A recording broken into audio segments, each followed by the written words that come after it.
যার নাম উচ্চারণেই আমেরিকার মতো পরাশক্তির হৃদয়ে কাঁপুনি ধরে ইরানের সর্বোচ্চ নেতা আয়াতুল্লাহ আল খামেনি। সে শুধু একজন প্রেসিডেন্ট না, সে যেন এক বার্তা। সে চোখে চোখ রেখে বুঝিয়ে দিচ্ছে সব ইসলামী কান্ট্রি চুপ থাকলেও আমরা চুপ থাকবো না। তার কণ্ঠে যখন ইসলামী মূল্যবোধের কথা ওঠে তখন তা শুধু ইরান নয়, পুরো দুনিয়ার মুসলমানদের আত্মবিশ্বাস বাড়িয়ে তোলে। পশ্চিমা দেশগুলো সবসময় চেয়ে আসতেছে ইসলামিক কান্ট্রিগুলো যেন তাদের কথায় ওঠে বসে, তাদেরকে সবসময় চায় দাবিয়ে রাখতে, কিন্তু ইরান এ যেন নতুন আতঙ্ক।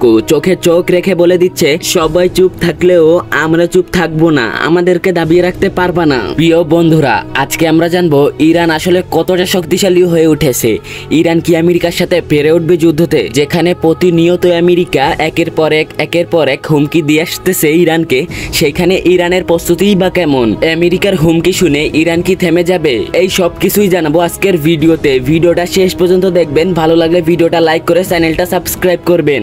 যেখানে মুসলিম বিশ্বের সমস্ত কান্ট্রি হাত গুটিয়ে বসে আছে, সেখানে ফিলিস্তিনের অবস্থা খুবই করুণ। বর্তমানে ফিলিস্তিনের অবস্থা এতটা করুণ যে গুগল ম্যাপ থেকেও ফিলিস্তিনের নাম উঠিয়ে ফেলা হয়েছে। কিন্তু না, সবাই চুপ থাকলেও সাফ জানিয়ে দেওয়া হয়েছে ইরান চুপ থাকবে না। এবার শুধু কথায় সীমাবদ্ধতা না, ইরান দেখিয়ে দিয়েছে তাদের প্রস্তুতি।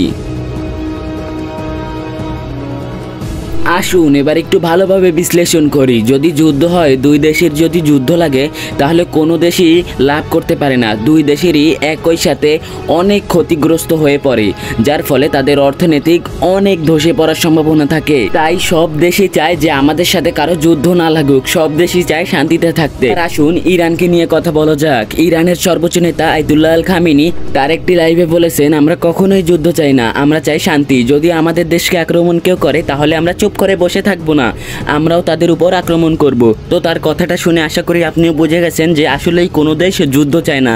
আমেরিকাও সরাসরি কখনোই যুদ্ধ করবে না, কারণ তারা জানে যুদ্ধ করলেই ক্ষতি হয়, যুদ্ধ করলে কখনোই জেতা যায় না, যুদ্ধ করলে কখনোই লাভ করা যায় না।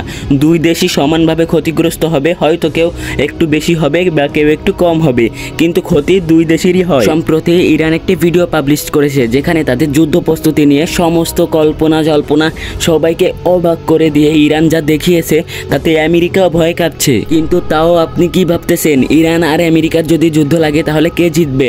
ইরান কি জিতবে? না, কখনোই ইরান জিততে পারবে না, কারণ ইরানের কাছে একটা জিনিসই নেই, সেটা হলো পারমাণবিক বোমা। এখন ইরান চেষ্টা করছে কিভাবে একটা পারমাণবিক বোমা বানানো যায়, সেইটার জন্যই কাজ করছে ইরান। কিন্তু আমেরিকা সে তো কখনোই এটা হতে দিবে না, কারণ আমেরিকা চায় না যে মুসলিমদের কাছে পারমাণবিক বোমা আসুক। দেখুন, পারমাণবিক বোমা শুধু একজনের কাছেই আছে, যেটা হলো পাকিস্তান।